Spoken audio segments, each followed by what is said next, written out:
শ্রাবণ মাসের কৃষ্ণ পক্ষের একাদশী হল কামিকা একাদশী। নমস্কার শ্রোতা বন্ধুরা, সকলকে পরমাত্মার সন্ধানে চ্যানেলে স্বাগত। আজকের ভিডিওতে জেনে নেব এই একাদশী পালনে কি কি ফল লাভ হয়, কেন পালন করব এই একাদশীর ব্রত, সংকল্প কিভাবে করতে হবে এবং সংকল্প মন্ত্র, পারণ সময় কখন, পারণ মন্ত্র, এই একাদশী তিথি কিভাবে পালন করতে হবে, কিভাবে শ্রীহরির পুজো করবেন। তাহলে চলুন প্রিয় শ্রোতা বন্ধুরা, জেনে নেওয়া যাক এই সব বিষয়ে। এছাড়াও জেনে নেব কবে পড়েছে কামিকা একাদশী এবং কখন একাদশী তিথি শুরু হচ্ছে এবং কখন একাদশী তিথি শেষ হচ্ছে। এই একাদশী পালনে সকল পাপ মোচন হয়ে যায়। তাছাড়া এই একাদশীর মাহাত্ম্য শ্রবণ করলে বাজপেয় যজ্ঞের ফল লাভ হয়। গঙ্গা, গোদাবরী, কাশী, নৈমিষারণ্য, পুষ্কর ইত্যাদি তীর্থ দর্শনের সমস্ত ফল কামিকা একাদশীর মাধ্যমে কোটি গুণ লাভ করা যায়। সাগর ও অরণ্য সমৃদ্ধ সমগ্র পৃথিবী দানের ফল লাভ হয়। দুগ্ধবতী গাভীদানের ফল এই ব্রত পালনে সহজেই লাভ হয়। অন্যান্য একাদশীর মতো কামিকা একাদশীকেও ভগবান বিষ্ণুর উপাসনার জন্য একটি শুভ দিন হিসেবে বিবেচনা করা হয়। এই বিশেষ দিনে ভগবান বিষ্ণুর উপাসনা করলে সমস্ত পাপ ধুয়ে যায় এবং মোক্ষ লাভ হয়। এটি একজন ব্যক্তিকে অশ্বমেধ যজ্ঞ, গরুদান বা যজ্ঞের মাধ্যমে প্রাপ্ত পুণ্য লাভে সহায়তা করে। সারা দেশের সমস্ত হিন্দুরা শ্রাবণ মাসের কৃষ্ণ পক্ষে কামিকা একাদশী পালন করে। কামিকা একাদশী পালনে ভক্তরা তাদের পাপ কাটিয়ে উঠতে পারে, আকাঙ্ক্ষা পূরণ করতে এবং মুক্তি বা মোক্ষ অর্জনে সহায়তা করে বলে বিশ্বাস করা হয়। ভক্তরা সাধারণত এই দিনে উপোস এবং বিষ্ণুর স্তোত্র পাঠ, পুজো করেন, বিষ্ণু সহস্রনাম পাঠ করেন। এই দিনে মানুষ ভোরে স্নান করে ভগবান বিষ্ণুর কাছে প্রার্থনা করে। এই দিনে ভগবান বিষ্ণুর পঞ্চামৃত অভিষেক করা হয়। রঙিন ও সুগন্ধি ফুল দিয়ে তার পুজো করা হয়। তুলসী পাতা দিয়ে ভগবান বিষ্ণুর পুজো করাকে সবচেয়ে শুভ কাজ বলে মনে করা হয়। ভগবান বিষ্ণুর উদ্দেশ্যে ফল, দুধ এবং তিল নিবেদন করা হয়। এই দিনে মানুষ উপবাস করে, দীপ দান করে এবং ব্রাহ্মণদের পোশাক ও অর্থ দান করে। তারা একাদশীতে রাতে জাগরণ করে এবং ভজন গাইতে এবং পবিত্র শাস্ত্র পাঠ করে তাদের সময় ব্যয় করে। একাদশীর পরের দিন দ্বাদশীতে লোকেরা উপবাস ভাঙে। কামিকা একাদশী ব্রতকথা শ্রদ্ধার সাথে পাঠ করা বা শোনা, এতে ভালো ফল পাওয়া যায়। ভক্তরা ভগবান বিষ্ণুর মূর্তি বা প্রতিমার ঐশ্বরিক দর্শন কামনা করেন এবং তাদের প্রার্থনা করেন। কামিকা একাদশীতে দান করা অত্যন্ত শুভ বলে মনে করা হয়। ভক্তরা দরিদ্র বা ধর্মীয় প্রতিষ্ঠানে খাদ্য, বস্ত্র অথবা অর্থ দান করতে পারেন। অনেক ভক্ত তাদের বাড়িতে ব্রাহ্মণদের আমন্ত্রণ জানান এবং তাদের পুণ্য দানের জন্য খাবার প্রদান করেন।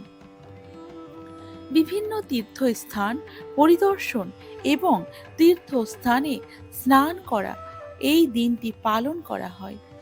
ভগবান বিষ্ণুর মন্দিরে এটি একটি গুরুত্বপূর্ণ দিন। এখানে সারা দিন অভিষেক, পূজা, আরতি এবং ভজন করা হয়। এই মন্দিরগুলিতে গরুর ঘি দিয়ে প্রদীপ জ্বালানো হয় এবং ভগবান বিষ্ণুর উদ্দেশ্যে বিভিন্ন ধরনের ভোগ নিবেদন করা হয়। কামিকা একাদশীর জীবনে অনেক তাৎপর্য রয়েছে। এই শুভ দিনে ভগবান বিষ্ণুর পুজো করলে ব্যক্তি অত্যন্ত আশীর্বাদ প্রাপ্ত হন এবং তার সমস্ত ইচ্ছা পূরণ হয়। এই পূজা পিতৃদোষ থেকে মুক্তি দেয়।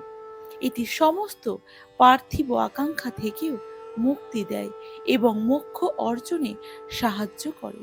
তুলসী পাতা দিয়ে ভগবান বিষ্ণুর পূজা করলে ব্যক্তির সমস্ত রোগ এবং পাপ দূর হয়।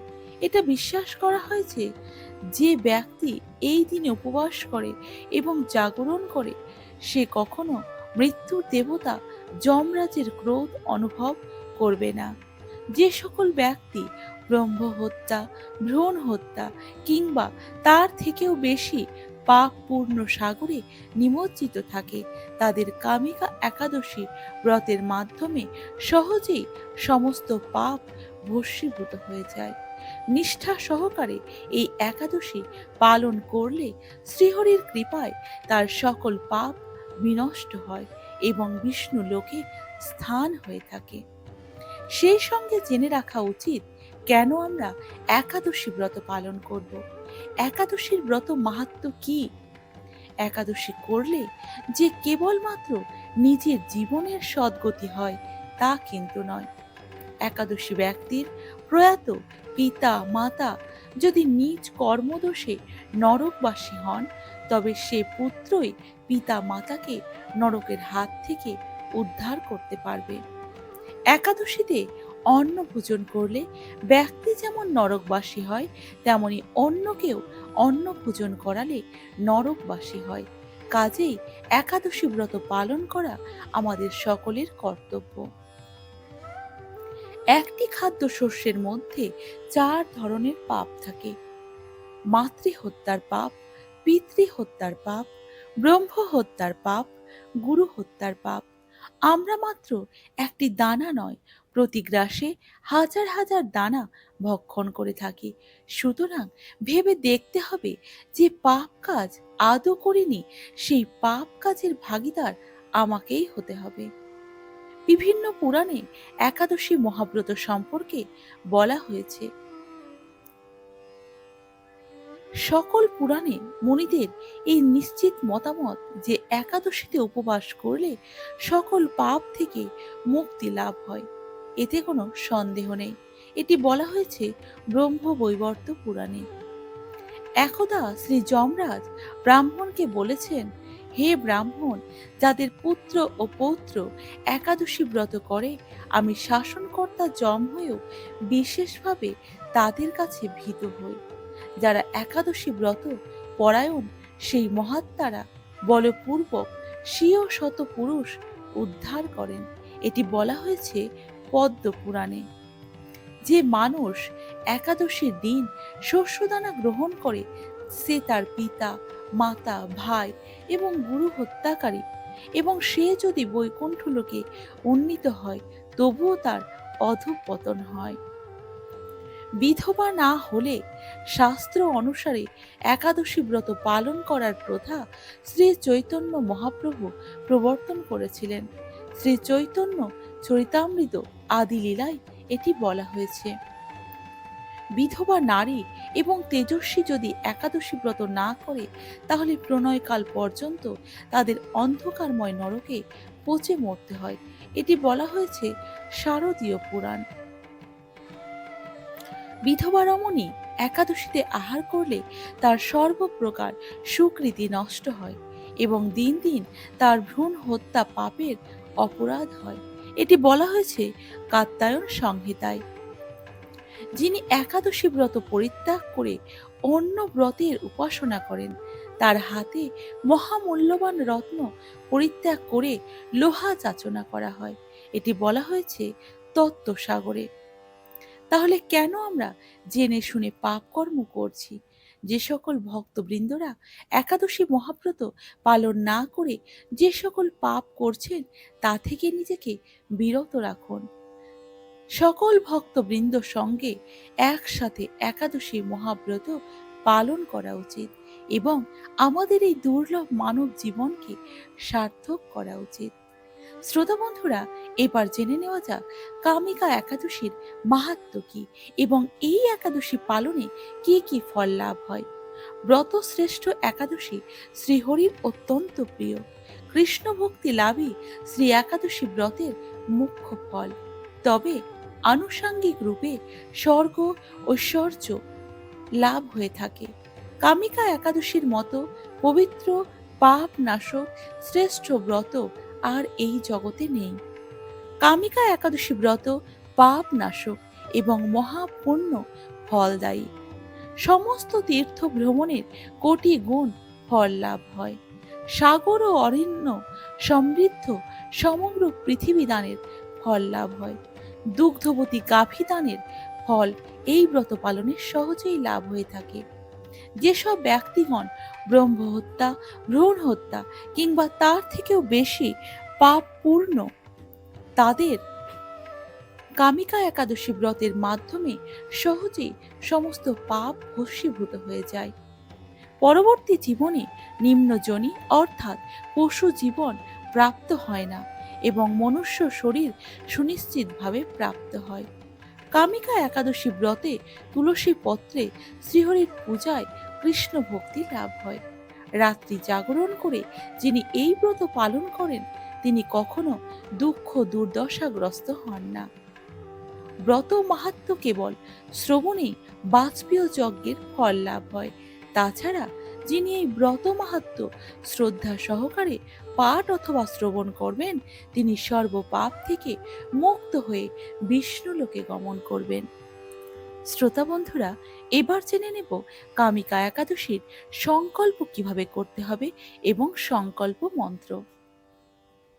যারা আমিষ আহার গ্রহণ করেন তারা একাদশীর আগের দিন অর্থাৎ দশমী, একাদশী এবং দ্বাদশী এই ৩ দিন নিরামিষ আহার গ্রহণ করবেন। দশমীতে ভগবান শ্রীকৃষ্ণের চরণে ফুল নিবেদন করে সংকল্প করবেন, হে ভগবান, আমাকে কৃপা করুন যাতে আগামীকাল একাদশী যেন নিষ্ঠার সাথে পালন করতে পারি। পরদিন অর্থাৎ একাদশী তিথিতে সম্পূর্ণ দিন পালিত হবে কামিকা একাদশী। ইংরেজি ক্যালেন্ডার অনুযায়ী ৯ই আগস্ট ২০২৬ রবিবার, বাংলা ক্যালেন্ডার অনুযায়ী ২৩শে শ্রাবণ ১৪৩৩ বঙ্গাব্দ। হিন্দু পঞ্জিকা অনুযায়ী কামিকা একাদশী তিথি শুরু হচ্ছে ৮ই আগস্ট দুপুর ১টা ৫৯ এবং একাদশী তিথি শেষ হচ্ছে ৯ই আগস্ট সকাল ১১টা ৪। উদয়া তিথি অনুযায়ী ৯ই আগস্ট একাদশী পালিত হবে। দ্বাদশী তিথি থাকবে ১০ই আগস্ট সোমবার রাত ৮টা ৩১ পর্যন্ত। এই দিন সকাল ৫টা ৪৭ থেকে ৮টা ১ মধ্যে পারণ সম্পন্ন করতে হবে।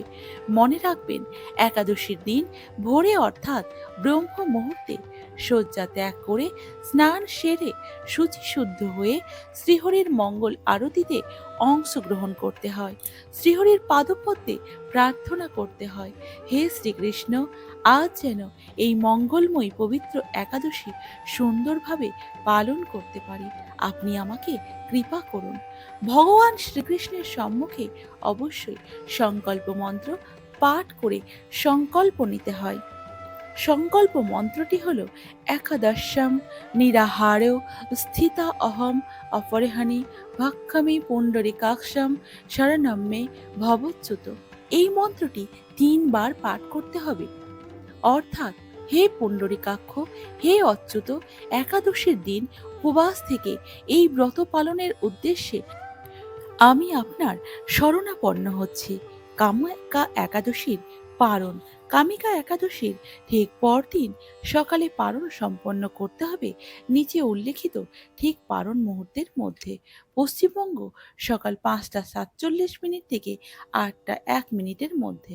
অর্থাৎ একাদশী ব্রত পালন করে পরের দিন ভোরে স্নান সেরে পারণ সময়ের মধ্যে পঞ্চ রবিশস্য ভগবানকে ভোগ নিবেদন করে ৩ বার ভক্তি সহকারে পারণ মন্ত্র পাঠ করে একাদশীর ফল ভগবানের সম্মুখে ভক্তি সহকারে অবশ্যই অর্পণ করতে হবে। এরপর সেই অনুকল্প প্রসাদ গ্রহণ করে পারণ অর্থাৎ একাদশীর ব্রত ভঙ্গ করতে হয়। নচেত পূর্ণ একাদশীর ফল লাভ থেকে বঞ্চিত থেকে যেতে হয়। একাদশীর পারণ মন্ত্র: অং অজ্ঞান তিমিরান্ধস্য ব্রতেনানেন কেশব প্রসীদ সমুখ নাথ জ্ঞান দৃষ্টি প্রদ ভব। এই মন্ত্রটি 3 বার পাঠ করতে হবে। অর্থাৎ, হে কেশব, আমি অজ্ঞানরূপ অন্ধকারে নিমজ্জিত আছি। হে নাথ, এই ব্রত দ্বারা আমার প্রতি প্রসন্ন হয়ে আমাকে জ্ঞান চক্ষু প্রদান করুন। একাদশী ব্রত পালনের প্রকৃত উদ্দেশ্য কেবল উপবাস করা নয়, নিরন্তর শ্রী ভগবানের স্মরণ করা।